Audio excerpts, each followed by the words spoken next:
Welcome to the 2025-2026 Step-by-Step FAFSA tutorial. Champions for Learning collaborates with partners across the state of Florida to leverage resources to support students and their families in completing the FAFSA.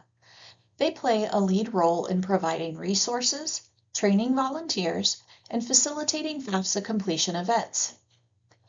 These screenshots were prepared by Champions for Learning and are provided by Federal Student Aid, an office of the U.S. Department of Education. They are based on a fictional student family situation and are intended to be used for training purposes. The first question to ask before you complete the FAFSA application is, who is a contributor? A legal parent includes a biological or adoptive parent, grandparents, foster parents, legal guardians, older brothers or sisters, widowed step-parents, and aunts and uncles are not considered parents unless they've legally adopted you. For the purposes of the FAFSA, a contributing parent's spouse, such as a step-parent, is also a contributor and will need to provide their information, consent and approval, and signature.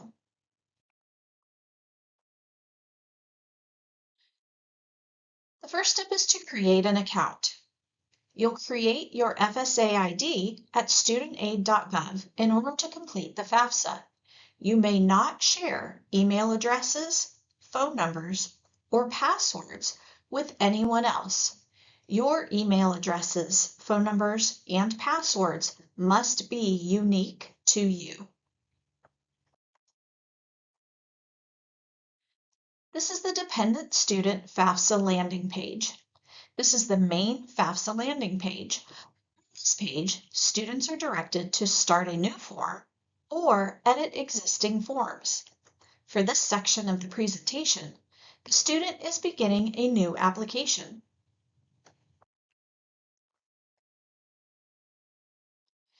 This would be the Dependent Student login page. If the student selects Start New Form from the FAFSA landing page and they are not logged in to studentaid.gov, they are taken to the login page to enter their credentials. To access the FAFSA form, all students are required to have an FSA ID, which is their studentaid.gov account username and password. If the student does not have an FSA ID, they can select Create an Account. After logging in, the student can select the applicable role to fill out the FAFSA form, student or parent. The student selects Student. It is advisable that the student begins the FAFSA application and not the parent.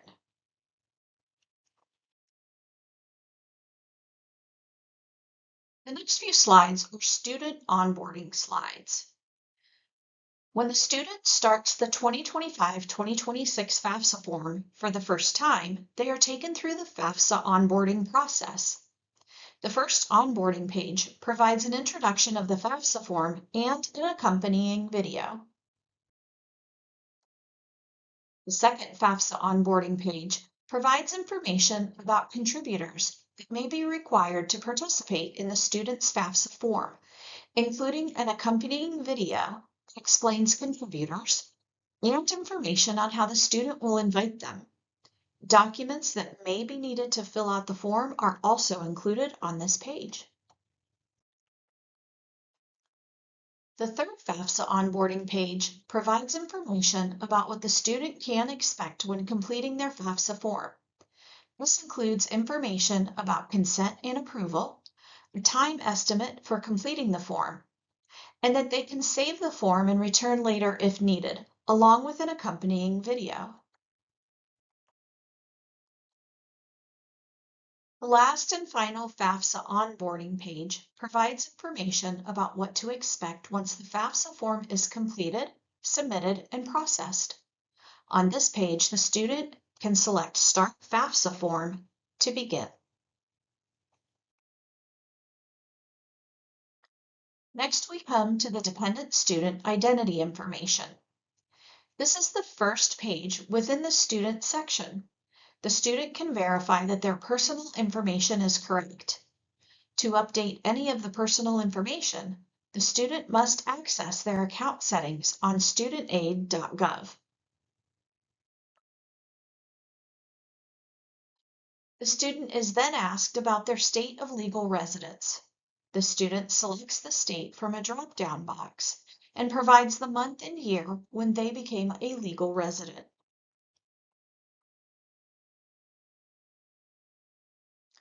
The next page is about student providing consent and approval. This page informs the student about their consent, approval, and the use of their federal tax information. By providing consent and approval, the student's federal tax information is transferred directly into the FAFSA form from the IRS to help complete the student financials section. This is a continuation of the consent and approval page. Frequently asked questions about consent and approval are also provided that the student can expand and collapse. The student selects Approve to provide consent and approval, and they are taken to the next page. This next page imports the student's federal tax information by directly transferring it into the FAFSA form from the IRS to help complete the student financials section. This page displays the results from the IRS import for the student. For this scenario, the student is starting a new FAFSA form and there is no federal tax information available from the IRS.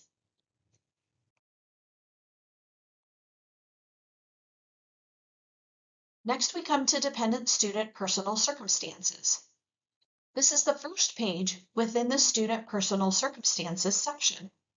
It provides an overview of the section. The student is asked about their marital status. This student selects the single, never married option. The student is then asked about their college grade level for the 2025-2026 school year and if they will have their first bachelor's degree. The student selects that they will be a first year or freshman and that they will not have their first bachelor's degree. The student is asked if any of the listed personal circumstances apply to them. The student selects none of these apply. On this page, these student personal circumstances happen to be very unusual. So please read carefully to make sure that you choose the correct option. Next, the student is asked if they were homeless or at risk of being homeless. The student selects no. The student is then asked if unusual circumstances prevent them from contacting their parents. The student selects no.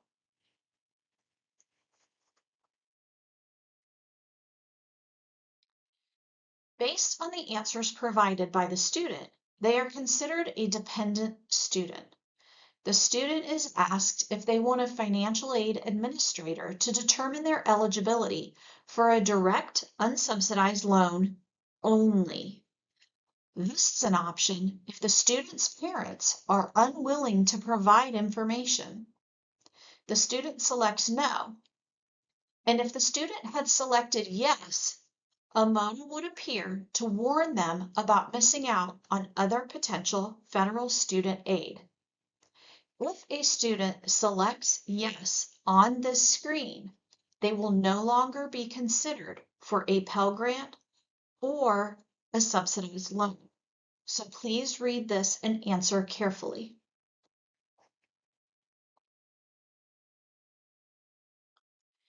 Next, the students are asked to tell FAFSA about their parents. As the student is considered dependent, they are asked to provide information about their parents. The FAFSA form considers their parent to be their legal, biological, or adoptive parent. The student is asked if their parents are married. The student selects yes, and is instructed to provide information about both their parents on the FAFSA form. The student is then asked to enter personal information about their parents in order to send them an invite to their FAFSA form. In this scenario, the student invites one parent.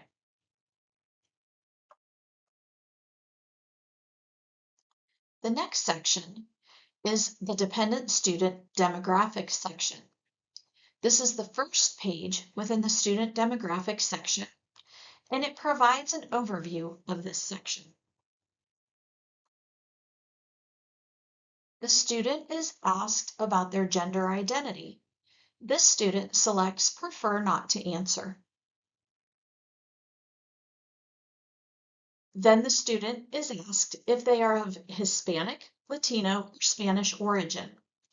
The student selects the checkboxes that apply to them.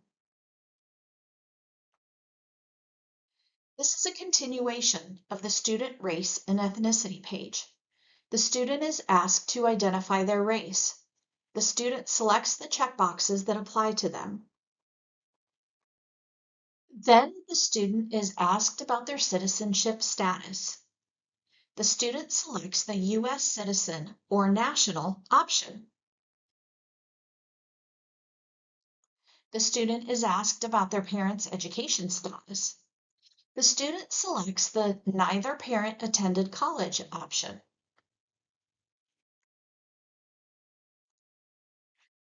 The student is then asked if their parent was killed in the line of duty. The student selects the no option.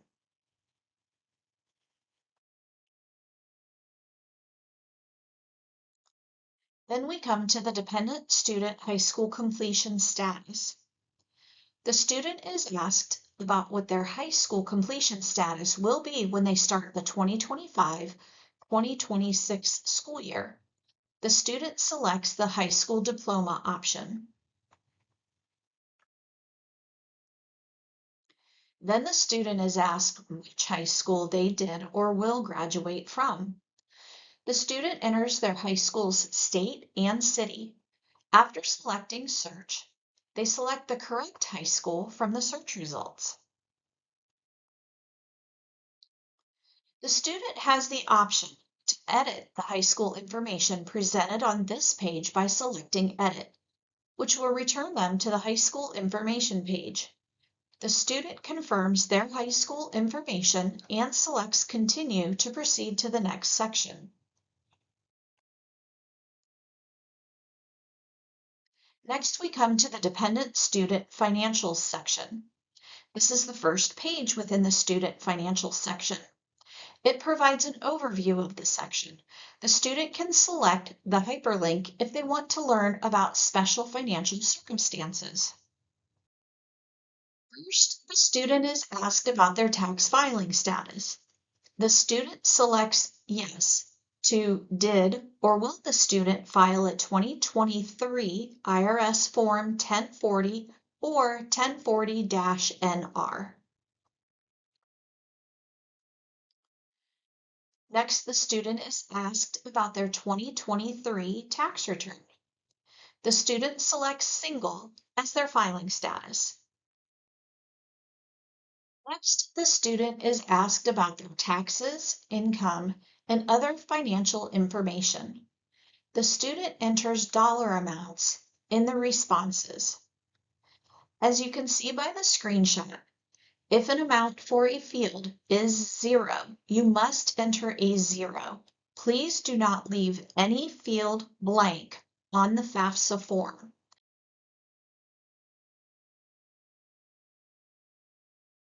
Then the student is asked about their assets. The student enters a response in each entry field. Again, if the answer is 0, please do not leave the field blank. Please put a 0.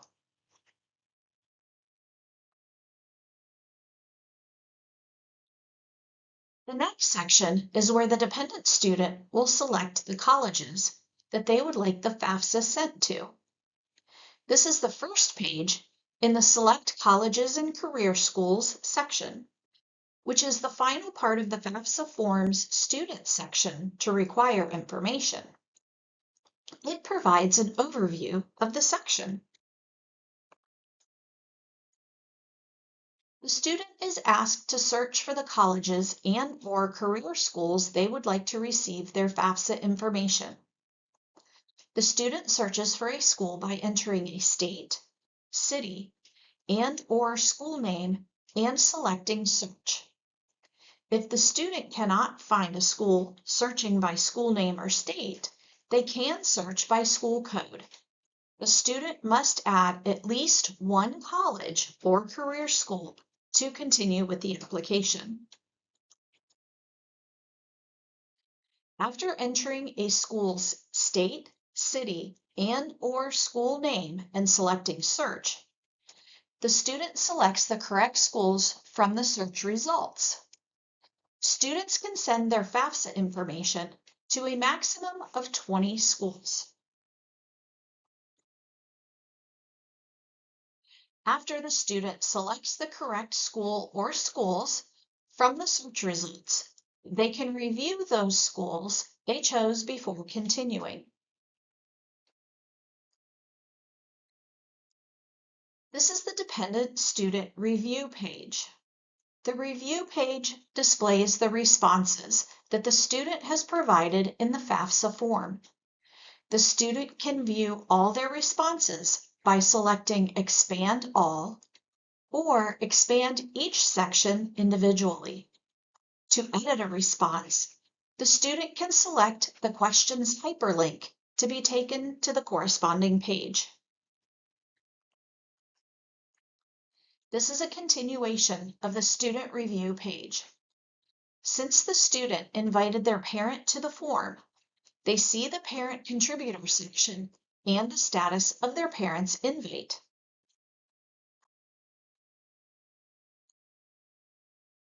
This is the dependent student signature page. On this page, the student must review the terms and conditions of the FAFSA form and what they'll agree to if they sign the form. This is a continuation of the student signature page. After agreeing to the terms and conditions of the FAFSA form and signing, the student is able to submit their section of the FAFSA form. Since parent information has not yet been provided, the FAFSA form is not considered complete and can't be processed yet. Upon signing the student section, the student is presented with the Student Section is Complete page. The student is reminded that their FAFSA form is not completed and cannot be submitted until the parent completes the contributor section of the form and signs it. This page also displays next steps the student can take, including tracking and managing their form. This is a continuation of the Student Section Complete page. This page displays information for the student about next steps, including checking their email and a reminder that their FAFSA form is not completed and cannot be submitted until the parent completes the contributor section of the form and signs it. Next, in this scenario, the student's invited parent will enter the FAFSA form and complete the parent section.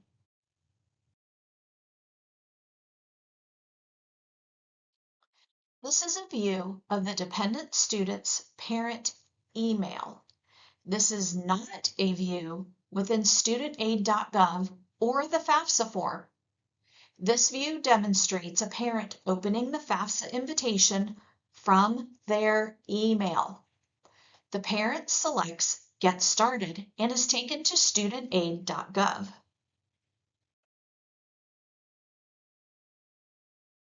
The parent is taken from their email to the login page to enter their credentials. To access the FAFSA form, all users are required to have an FSA ID, their studentaid.gov account username and password. If the parent does not have an FSA ID, they can select Create an Account. It can take between 3 and 5 days for their identity to be verified and an account to be created for a parent and/or a student to complete the FAFSA.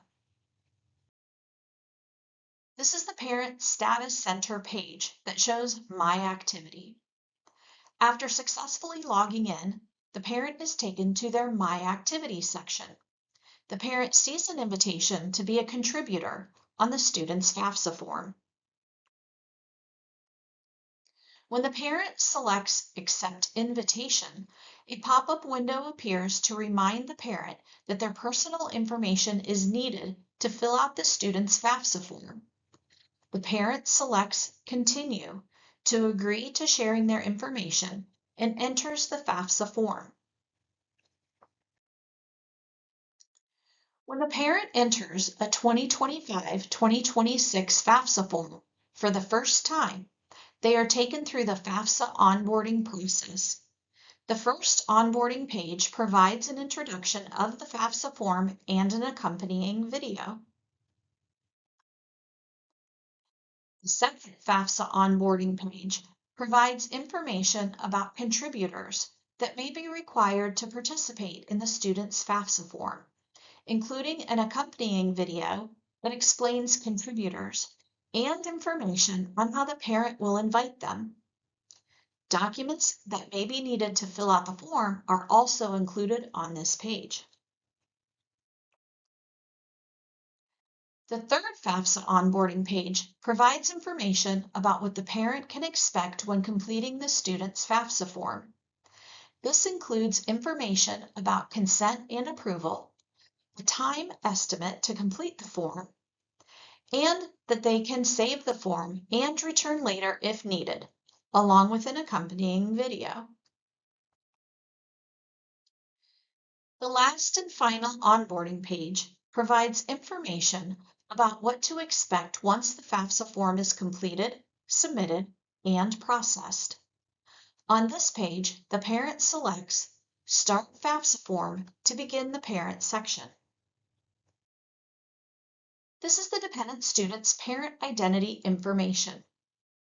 This is the first page within the parent section. The parent can verify that their personal information is correct. To update any of the personal information, the parent must access their account settings on studentaid.gov. This is a continuation of the first page within the parent section. The parent can verify their mailing address on this part of the page. To update this information, the parent must access their account settings on studentaid.gov. This is where the dependent student's parent provides consent and approval. This page informs the parent about consent, approval, and the use of their federal tax information. By providing consent and approval, the parent's federal tax information is transferred directly into the FAFSA form from the IRS to help complete the parent financials section. This is a continuation of the consent and approval page. Frequently asked questions about consent and approval are also provided that the parent can expand and collapse. The parent selects Approve to provide consent and approval, and they are taken to the next page.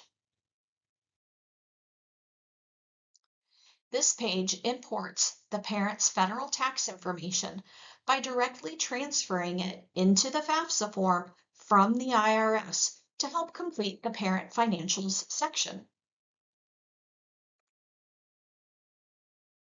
This page displays the results from the IRS import for the parent. For this scenario, the parent is contributing to a new FAFSA form, and there is no federal tax information available from the IRS. This is the beginning of the dependent student's parent demographics. This is the first page in the parent demographics section. It provides an overview of the section. On the first page, the parent is asked about their current marital status. they selected the married, not separated option. Then the parent is asked about their state of legal residence. The parent selects the state from a drop-down box and provides the month and year when they became a legal resident. This is the first page within the Parent Financials section. It provides an overview of this section.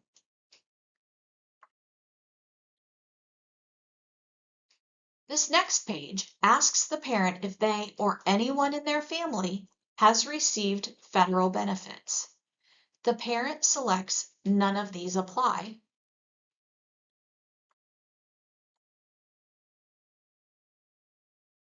Then this page asks the parent about their tax filing status.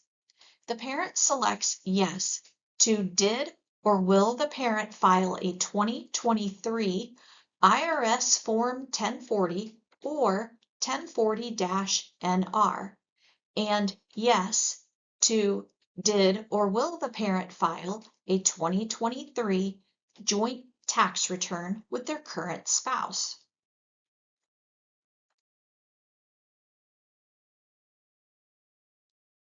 This next page displays the family size for the student.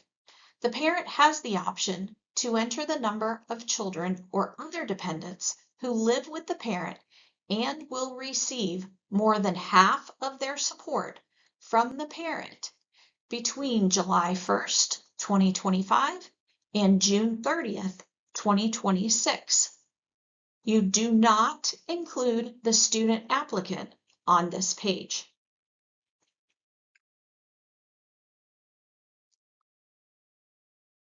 Then this page asks the parent how many people in the family will be in college between July 1st, 2025 and June 30th, 2026. The parent enters a response into the entry field. If the parent or parents are in college, they may not include themselves in this number.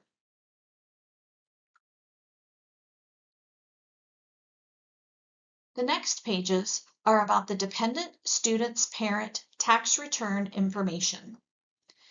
The parent is asked questions about their 2023 tax return. The parent enters a response in each entry field. Please remember, every entry field must have a number. If the answer to the question that is asked is 0, you must enter 0. Do not leave that field blank. Next, the parent is asked about their assets. The parent enters a response in each entry field. Again, please do not leave any field blank.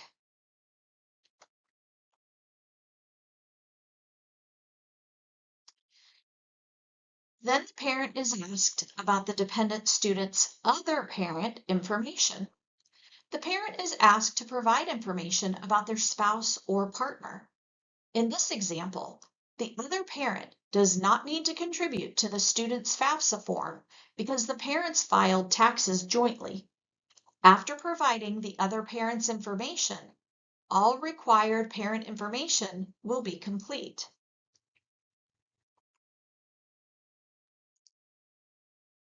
Finally, we come to the dependent student's parent review page. The review page displays the responses that the parent has provided in the FAFSA form. The parent can only view responses within the parent section of the student's FAFSA form. The parent can view all their responses by selecting Expand All or expand each section individually. To edit a response, the parent can select the question's hyperlink to be taken to the corresponding page.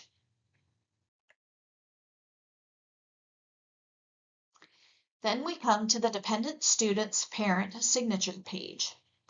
On this page, the parent acknowledges the terms and conditions of the FAFSA form and signs their section. Since all required sections are complete, the parent can both sign and submit the student's FAFSA form. Upon submitting the student's FAFSA form, the parent is presented an abbreviated confirmation page. This page displays information about tracking the student's FAFSA form and next steps. The student will receive an email with the full detailed confirmation. With the student and parent sections completed and signed, the FAFSA form is now considered complete and submitted for processing. We've now come to the FAFSA submission summary section of our presentation.